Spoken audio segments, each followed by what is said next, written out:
অপরিচিত লোকের দেওয়া কিছু খাবেন না, অপরিচিত লোকের সঙ্গে এককভাবে যাত্রী হবেন না। ডিজে পার্টি এবং অনিয়ন্ত্রিত বাইকারদের ব্যাপারে কঠোর অবস্থানে থাকবে। সবাইকে পবিত্র ঈদুল আজহার শুভেচ্ছা, ঈদ মোবারক। প্রিয় দেবীগঞ্জবাসী, ঈদকে কেন্দ্র করে আমরা নিরাপত্তা ব্যবস্থা জোরদার করেছি। ঈদের পূর্ববর্তী, ঈদের দিন এবং ঈদের পরবর্তী। ঈদের পূর্বের দিনগুলোতে যারা ঢাকা থেকে বিভিন্ন জায়গা থেকে বাড়িতে ফিরছেন তাদের জন্য পরামর্শ হলো আপনারা ভোর 5টা পর্যন্ত, ফজরের আজান পর্যন্ত বাস স্ট্যান্ডে অপেক্ষা করবেন। আমাদের পুলিশ থাকবে। অপরিচিত লোকের দেওয়া কিছু খাবেন না, অপরিচিত লোকের সঙ্গে এককভাবে যাত্রী হবেন না। ঈদের দিন গত রমজান ঈদের ডিজে পার্টি এবং অনিয়ন্ত্রিত বাইকারদের ব্যাপারে কঠোর অবস্থানে থাকবে। বাইক এবং ডিজে পার্টির সরঞ্জাম জব্দ করে রাখা হবে, কোনো রকম ছাড় দেওয়া হবে না। ঈদের পরবর্তী দিনগুলোতে বিশেষ করে চুরি এবং অজ্ঞান পার্টির তৎপরতা বেড়ে যেতে পারে।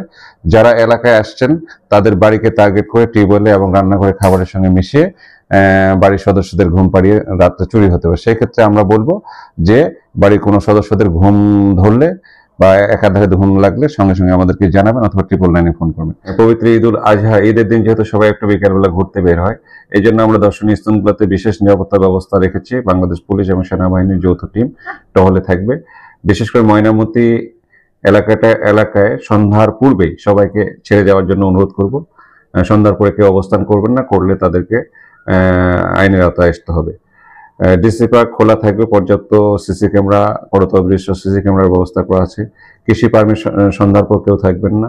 খয়ের বাগান এবং নতুন বন্দর এলাকায়, ফার্মগেট এলাকায় আমাদের বিশেষ নিরাপত্তা ব্যবস্থা আছে। গ্রামের যে রোডগুলো আছে সেগুলোতে আমাদের পর্যাপ্ত টহল সহ সার্বক্ষণিক উপস্থিতি থাকবে। এলাকায় যারা অপরাধী আছে, পূর্বে অপরাধের সঙ্গে জড়িত, তাদের ব্যাপারে কঠোর অবস্থানে খোঁজখবর নেওয়া হচ্ছে।